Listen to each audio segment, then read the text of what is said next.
অকল চাৰিওফালে অসমৰ চাৰিওফালে ঘূৰি আছো, ঘূৰি ঘূৰি মিটিং কৰি আছো আৰু মিটিং কৰি ৰাইজক এটাই কথা কৈছো যে 2026 চনত হিমন্ত বিশ্ব শৰ্মাক গাড়ীয়ে চাদিয়ে বান্ধি লৈ চকীয়ে টুকিয়ে বান্ধি লৈ ব্ৰহ্মপুত্ৰত দলিয়াই দিব লাগিব।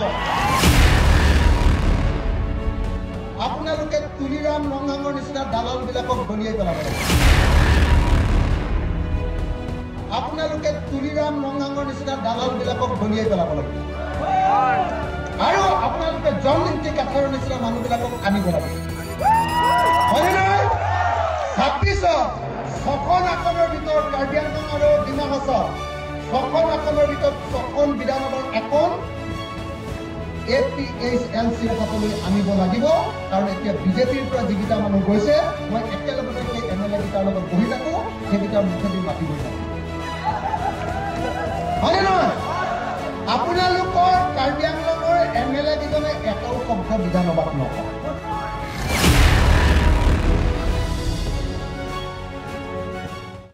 এতিয়া 244A কোনে আনিব পাৰিব?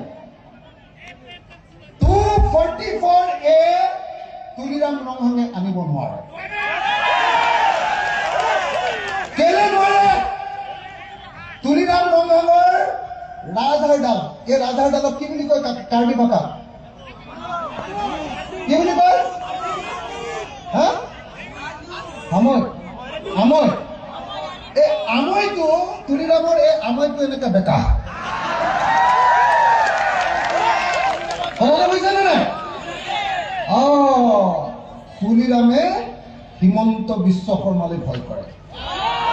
হয়নে নহয়? তুলিৰাম ৰংহাঙে নৰেন্দ্ৰ মোদীলৈ ভয় কৰে। হয়নে নহয়? আৰু তুলিৰাম ৰংহাঙে ট্ৰাইবেল মানুহ হৈও হিমন্ত আৰু নৰেন্দ্ৰ মোদীৰ ওচৰত চাৰেণ্ডাৰ কৰে। হয়নে নহয়? আৰু কোনো চাৰেণ্ডাৰ কৰা মানুহে কেতিয়াও অধিকাৰ কাঢ়ি আনিব নোৱাৰে। কথাটো বুজিছেনে নাই? কোনো চাৰেণ্ডাৰ কৰা মানুহে অধিকাৰ কাঢ়ি আনিব নোৱাৰে। তুলিৰাম ৰংহাঙে কয়লাৰ পৰা পইচা খাব পাৰিব, ৰাস্তাৰ নামত অহা পইচা আধা খাই দিব পাৰিব। বুজিছেনে নাই? আৰু আপোনালোকক কেতিয়াবা কেতিয়াবা গাহৰি মাংস আৰু মদো খুৱাব পাৰিব, কিন্তু তুলিৰাম ৰংহাঙে কেতিয়াও 244A কাৰ্বি আংলঙৰ মানুহৰ কাৰণে আনি দিব নোৱাৰে। কথাটো বুজিছেনে নাই? সঁচাকে বুজিছেনে নাই? মই কাৰ্বি ভাষা নাজানো, মই জনা হলে কাৰ্বি ভাষাত কলোহেঁতেন। এইটো ক'ব পাৰিব লাগিছিলে। কাৰ্বিসকল অসমৰ কলম্বাছ। কোনে কৈছিলে? বিষ্ণু ৰাভাই। বিষ্ণু ৰাভাই কৈছিলে বড়ো নেতা, অসমৰ আটাইতকৈ ডাঙৰ বিপ্লৱী বিষ্ণু ৰাভাই কৈছিলে যে অসমখন প্ৰথমতে আৱিষ্কাৰ কৰিছিলে অসমৰ প্ৰথম মানুহ হ'ল কাৰ্বিসকল। বুজিছেনে নাই? মোৰ গুৰু বিষ্ণু ৰাভাই কৈছিলে, মোৰ গুৰু বিষ্ণু ৰাভাই কৈছিলে যে অসমৰ প্ৰথম মানুহবিলাক হ'ল কাৰ্বি মানুহ। আৰু সেই বিষ্ণু ৰাভাই কৈ যোৱা অসমৰ প্ৰথম মানুহ কাৰ্বি মানুহবিলাকক মই আজি এইডোখৰত আপোনালোকে বহি থাকোঁতে এজন এজনকে সুধিছিলো, মহিলাবিলাকক সুধিছিলো, মতা মানুহবিলাকক সুধিছিলো।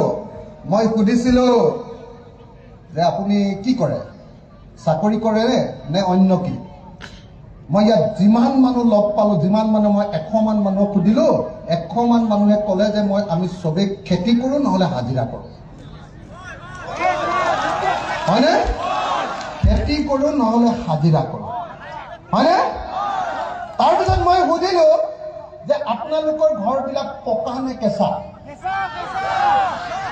মোক এজন মানুহে মাত্ৰ ক'লে যে আমাৰ ঘৰটো পকা। বাকী মই 100 জনৰ ভিতৰত এজন মানুহে পকা বুলি ক'লে, মোক 99 জনে ক'লে যে আমাৰ চবৰে ঘৰ কেঁচা। হয়নে? মই সুধিছিলো যে আপোনালোকে কি পানী খায়? চৰকাৰৰ টেপৰ পৰা অহা টেপৰ পৰা অহা পানী খায় নে ক'ৰ পৰা খায়? কৈছে আমাৰ পাহাৰৰ পৰা অহা পানী খাওঁ, জুৰিৰ পৰা। কৈছিলে যে আমি কুঁৱাৰ পানী খাওঁ আৰু দমকলৰ পানী খাওঁ, টিপৱেল বুলি কৈছিলো। টিপৱেলৰ পৰা খাওঁ এনেকে কৈ আছিলে মোক, হয় না? তো আপোনালোকে চাওক, কাৰ্বি মানুহৰ দাঁতকেইটা চাওক, ভিতৰত চব কোলা কোলা হৈ গৈছে, কাৰণ আজিও কাৰ্বি মানুহে আইৰণ থকা পানী খাই আছে। অসমৰ আটাইতকৈ পুৰণি, অসমৰ আটাইতকৈ খিলঞ্জীয়া, অসমৰ আটাইতকৈ ভূমিপুত্ৰ মানুহবিলাকৰ ঘৰবিলাক যদি কেঁচা আৰু আটাইতকৈ পুৰণি মানুহবিলাকৰ যদি চাকৰি নাই, তেতিয়াহ'লে কাৰ চাকৰি আছে অসমত? হয় নে নহয়? যেতিয়ালৈকে কাৰ্বি আংলঙৰ প্ৰত্যেকজন মানুহৰ ঘৰ পকা নহ'ব, লেট্ৰিনটো যেতিয়ালৈকে টাইলছ লগাব পৰা নহ'ব, যেতিয়ালৈকে প্ৰত্যেকৰ ঘৰত এখনকৈ চাৰিচকীয়া গাড়ী নহ'ব, যেতিয়ালৈকে আপোনালোকৰ ল'ৰা ছোৱালীবিলাকক দিল্লীত পঢ়ুৱাব নোৱাৰিব, আৰু যেতিয়ালৈকে মাক দেউতাকৰ বেমাৰ হ'লে দিল্লীত চিকিৎসা কৰিব পৰাৰ সামৰ্থ্য এবিলিটি যেতিয়ালৈকে নাহিব, তেতিয়ালৈকে আপোনালোকে যুঁজি থাকিব লাগিব, সংগ্ৰাম কৰিব লাগিব, আন্দোলন কৰিব লাগিব। মই আপোনালোকক লিখি দিব পাৰোঁ, তুলিৰাম ৰংগাং নহয়, দিছপুৰৰ বা দিল্লীৰ আটাইতকৈ ডাঙৰ দালালটোৱেও যদি ৭৭ বছৰ স্বাধীনতাৰ পাছত যদি কাৰ্বি আংলং সাহিত্য শাসিত পৰিষদৰ যদি CM হৈ থাকে, ৭৭ বছৰতো পকা ঘৰ পকা কৰি দিব নোৱাৰে, ৭৭০ বছৰতো পকা কৰি দিব নোৱাৰে, যেতিয়ালৈকে দিল্লী আৰু দিছপুৰৰ ওচৰত সিহঁতি আঁঠু লৈ থাকিব। হয় নে নহয়? একদম আজি কাঠৰদে একদম স্পষ্টকে কৈছে যে যদি তুলিৰাম ৰংগাঙক ভোট দিয়ে, যদি বিজেপিক ভোট দিয়ে, তেতিয়াহ'লে 2 টুকুৰা গাহৰিৰ মাংস খাবলৈ পাব, 1 গিলাচ চুলাই মদ খাবলৈ পাব, আৰু ইলেকশ্যনৰ সময়ত 100 টকা বা 200 টকা পাব। কিন্তু কেতিয়াও আপোনালোকে কেতিয়াও ভাল ঘৰ এখনত থাকিবলৈ নাপাব। হয় নে নহয়? এতিয়া আপোনালোক কাৰ্বি মানুহবিলাক, কাৰ্বি আংলঙত থকা ডিমাচা মানুহবিলাক, কাৰ্বি আংলঙত থকা কুকি মানুহবিলাক, কাৰ্বি আংলঙত থকা লুঠা মানুহবিলাক, ৰেংমা মানুহবিলাক আৰু আন জাতিৰ সকলো মানুহবিলাক তেতিয়াকে ধৰি ক'ব পাৰিব যেতিয়া আপোনালোকে 244A পাব, নাম্বাৰ 1, আৰু 244A সেই মানুহৰ হাতত থাকিব লাগিব যি মানুহে জনতাৰ কাৰণে কাম কৰে, যি মানুহে দিছপুৰ আৰু দিল্লীৰ কাৰণে ATM হিচাপে ব্যৱহাৰ নহয়। হয়নে নহয় ৰাইজ? হয়নে নহয় ৰাইজ? এতিয়া কাৰ্বি আংলঙত কয়লা খান্দে, এতিয়া NC হিলছত কয়লা আৰু সুনীল খান্দে, কিন্তু কাৰ্বি মানুহ আৰু ডিমাচা মানুহে তাৰ ভাগ নাপায়। হয়নে নহয়? অকল খালি হিমন্ত আৰু নৰেন্দ্ৰ মোদীৰ দালাল কেইটামান, তুলিৰাম ৰংগাঙৰ নিচিনা দালাল কেইটামান টকা পায়, আৰু বাকী কাৰ্বি মানুহে অকল খালি সেই কয়লা ভাটিলৈ আহি থকা গাড়ীবিলাকৰ অকল ধূলিবিলাকহে খাবলৈ পায়। হয়নে নহয়? হয়নে নহয়? হয়নে নহয়? হয়নে নহয়?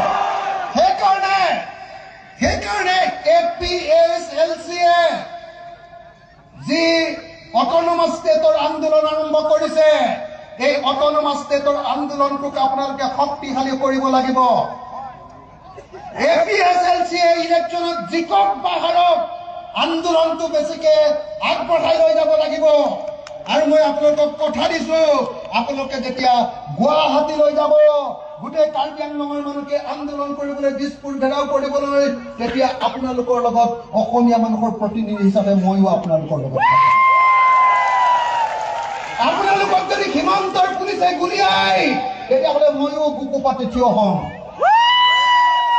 সেইকাৰণে মই APS এলচিৰ সভাপতি জনছ ইংতি কাঠাৰ ডাঙৰীয়া ক'ব খুজিছো যে অকল ইলেকশ্যনত লাগি থাকিলে নহ'ব, ইলেকশ্যনত লাগি থাকক, কিন্তু তাৰ লগে লগে ডাঙৰ ডাঙৰ বিশাল বিশাল ৰাজনৈতিক সমাৱেশ আৰু ৰাজনৈতিক আন্দোলন আমি গঢ়ি তুলিব লাগিব, যাতে এটা নিৰ্দিষ্ট সময়ৰ ভিতৰত কাৰ্বি আংলঙে 244A অধীনত ষ্টেট উইদিন ষ্টেট লাভ কৰিব পাৰে। লাগে নে নালাগে? 244A লাগে নে নালাগে? ষ্টেট উইদিন ষ্টেট লাগে নে নালাগে? যদি লাগে তেতিয়াহ'লে সকলো কাৰ্বি আংলঙত থকা সকলো জাতিৰ মানুহ একলগ হ'ব লাগিব। কিন্তু মই এটা কথা স্পষ্টকে কৈ দিছো, অকল কাৰ্বি মানুহ নহয়, কাৰ্বিৰ লগতে আন কুকিকে ধৰি যিমান কাৰ্বি আংলঙত থকা জাতি জনগোষ্ঠীৰ মানুহ আছে সকলোকে ভাই ভাই ৰূপে দেখিব পাৰিব লাগিব। আপোনালোকে পাৰিবনে নাই? পাৰিবনে নাই?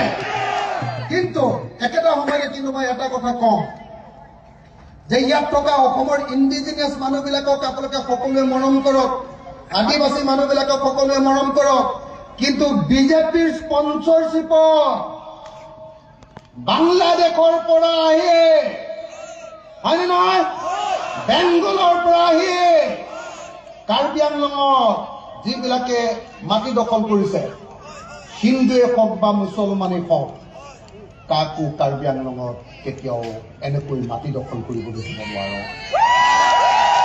হয়নে নহয়? কাৰ্বি আংলঙৰ মাটি কাৰ্বি আংলঙত থকা মানুহৰ কাৰণে, হয়নে নহয়? কিন্তু কাৰ্বি আংলঙৰ মাটি বাংলাদেশৰ পৰা অহা আৰু পশ্চিমবংগৰ পৰা অহা হিন্দু মুছলমান মানুহৰ কাৰণে নহয়, হয়নে নহয়?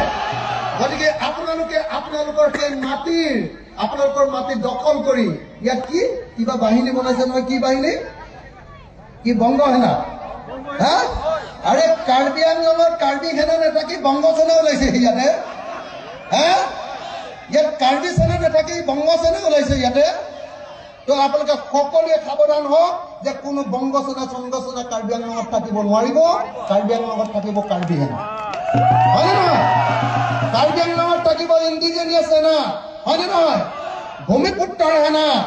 ইয়াত কাৰ্বি মানুহ আৰু অসমৰ পুৰণি খিলঞ্জীয়া মানুহৰ অধিকাৰ থাকিব, ইয়াত কেতিয়াও বিদেশৰ পৰা অহা মানুহৰ অধিকাৰ থাকিব নোৱাৰে, হয়নে নহয়? শ্ৰদ্ধেয় ৰাইজ, মই 26 অক্টোবৰ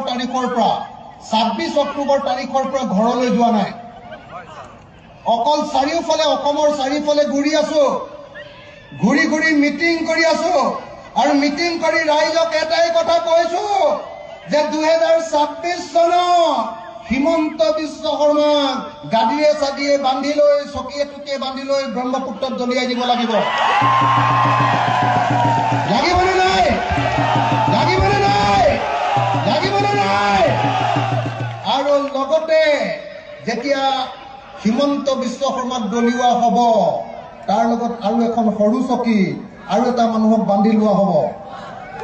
কোন বাৰু? কাৰ্বি আংলঙৰ পৰা আৰু এটা মানুহক বান্ধি লোৱা হ'ব। তুলিৰাম ৰঙাগকো একেখন হিমন্ত বিশ্ব শৰ্মাৰ কাষতে থকা চকী এখনত, হয়নে নহয়, বান্ধি লোৱা হ'ব। আৰু অসমৰ চব মানুহবিলাকে কাৰ্বি, ডিমাচা, কুকি চব মানুহবিলাকে এনেকে ধৰি ব্ৰহ্মপুত্ৰলৈ এনেকে দলিয়াব, হয়নে নহয়? হয়নে নহয়? মই সকলো ৰাইজকে 26 চনৰ নিৰ্বাচনত একো নেতাবৰ কাৰণে কেৱল আৰু কেৱল APHLCক ভোট দিবৰ কাৰণে মই আপোনালোকক আহ্বান জনাইছো। আৰু মই নিজে আহি 26 চনৰ ইলেকশ্যনত APHLCৰ কাৰণে কেম্পেইন কৰিম। আপোনালোকৰ ঘৰবিলাকলৈ যাম, আপোনালোকৰ গাঁৱলৈ যাম, আপোনালোকৰ পাহাৰলৈ যাম, আৰু কাৰ্বি আংলঙৰ পৰা তুলিৰাম ৰঙাগক পাহাৰৰ পৰা দলিয়াই দিয়াৰ ব্যৱস্থা গ্ৰহণ কৰিম। হ'বনে? হ'বনে নহ'ব? আৰু 2 নম্বৰ, কাৰ্বি সাহিত্য শাসিত পৰিষদটো কেইটামান দালালৰ হাতত এৰি দিয়াটো ভাল হোৱা নাই, হয়নে নহয়? এইবাৰ কাৰ্বি সাহিত্য শাসিত পৰিষদ, কাৰ্বি আংলং অট'নমাছ কাউন্সিলখন আমি অতি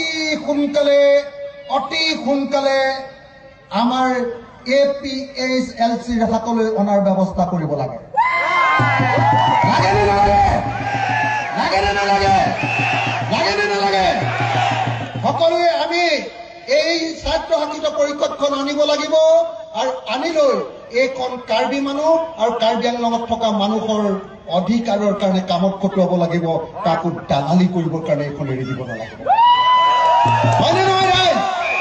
মই এটাই আশা ৰাখিম যে কাৰ্বি আংলঙৰ প্ৰত্যেকটো পৰিয়ালৰ ঘৰত বিশুদ্ধ খোৱা পানী হওক, প্ৰত্যেকটো ঘৰ পকা হওক, প্ৰত্যেকটো লেট্ৰিন টাইলছ লগাওক, প্ৰত্যেক ঘৰ মানুহে চাকৰি পাওক।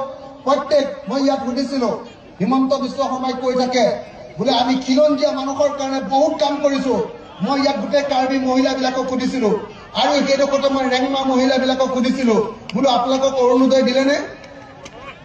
মই 100জনীমান মহিলাক সোধোতে 2জনীয়েহে ক'লে বোলে মইহে পাইছো 2জনীয়ে পাইছে, 98 জনীয়ে পোৱা নাই। বুজিছেনে নাই? হয়নে নহয়? তো গতিকে মই সকলোকে কৈছো যে যেতিয়ালৈকে প্ৰত্যেকজন কাৰ্বি আৰু কাৰ্বি আংলঙত থকা খিলঞ্জীয়া মানুহে মাটিৰ অধিকাৰ নাপাব, মাটিত সকলো সময়তে খেতি কৰাৰ ব্যৱস্থা নাপাব, প্ৰত্যেকটো ঘৰত যেতিয়ালৈকে চাকৰি নহব, প্ৰত্যেকটো ঘৰ যেতিয়ালৈকে পকা নহব, প্ৰত্যেকজন কাৰ্বি মানুহে নিজৰ সংস্কৃতি যেতিয়ালৈকে বিৰদৰ্পে জীয়াই ৰাখিবলৈ সুযোগ নাপাব, তেতিয়ালৈকে কাৰ্বি ৰাইজে যুঁজ চলাই যাব লাগিব। আৰু সেই যুঁজত অসমৰ কোনো নাথাকিলেও মই অখিল গগৈ আপোনালোকৰ লগত থাকিম। কোনো থাকক নাথাকক মই নাজানো, কিন্তু মই থাকিমেই। কাৰণ মই জানো যে কাৰ্বি অসমৰ প্ৰথম অসমীয়া।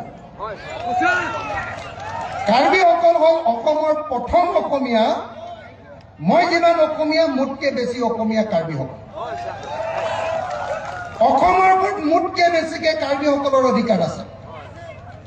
এতিয়া কিন্তু কাৰ্বিসকলৰ বেছিভাগৰ ঘৰে কেঁচা। কাৰ্বিসকলৰ ঘৰৰ অৱস্থা বেয়া। মই আমাৰ অৰ্কিড পাৰ্ক নামৰ এখন অৰ্কিড পাৰ্ক আছে কাজিৰঙা অৰ্কিড পাৰ্ক। তাত আমি বেম্বো ডান্স দেখুৱাওঁ। আপোনালোকৰ কি লেটকং চং নে কি কয়, লেটকং চং দেখুৱাওঁ হা, বুজিছেনে নাই? তাত গোটেই কাৰ্বি ল'ৰাই, তাতে কমেও 70জনমান কাৰ্বি মানুহে কাম কৰে। মই এতিয়া প্ৰত্যেকটো ল'ৰাকে চেষ্টা কৰি আছো যে আমাৰ অৰ্কিড পাৰ্কৰ পৰা পইচা দি চবৰ ঘৰকেইটা পকা কৰিবলৈ চেষ্টা কৰি আছো। মানে মই ওচৰৰ কাৰ্বি গাঁওখনৰ যেতিয়া যাওঁ নহয়, মইতো অসমত বহুত দুখীয়া মানুহ দেখিছো, কিন্তু কাৰ্বি মানুহৰ নিচিনা ইমান দুখীয়া মানুহ মই দেখাই নাই। কাৰ্বি মানুহৰ ঘৰ আৰু কাৰ্বি মানুহৰ পাকঘৰত একোৱেই নাথাকে। আমাৰ পাকঘৰততো 1 মাহৰ কাৰণে দাইল আনি থওঁ, 2 মাহৰ কাৰণে নিমখ থাকে, 5 মাহ মানৰ কাৰণে চাহপাত থাকে। আপোনালোকৰ পাকঘৰততো একোৱেই নাথাকে, একদম মানে এইফালে প্ৰথম আগফালে ৰৈ দিলে ডেৰা ফাকে দিয়ে, ঘৰটো চব ভিতৰটো দেখি থাকে। আৰু পাকঘৰত কোন আছে কোন নাই দেখিয়ে থাকে। আৰু বেছিভাগ বিচনাই বাঁহেৰে বনোৱা। মোৰ ইমান বেয়া লাগে কাৰ্বি মানুহৰ ঘৰবিলাক দেখিলে, যে অসমত যদি আটাইতকৈ দুখীয়া জাতি আছে তাৰ ভিতৰত এটা জাতি হ'ল কাৰ্বি জাতি। আৰু অসমত যদি আটাইতকৈ ধনী মানুহ আছে তাৰ ভিতৰত এটা হ'ল কাৰ্বি আংলঙৰ তুলিজান ৰঙা। হয়নে নহয়?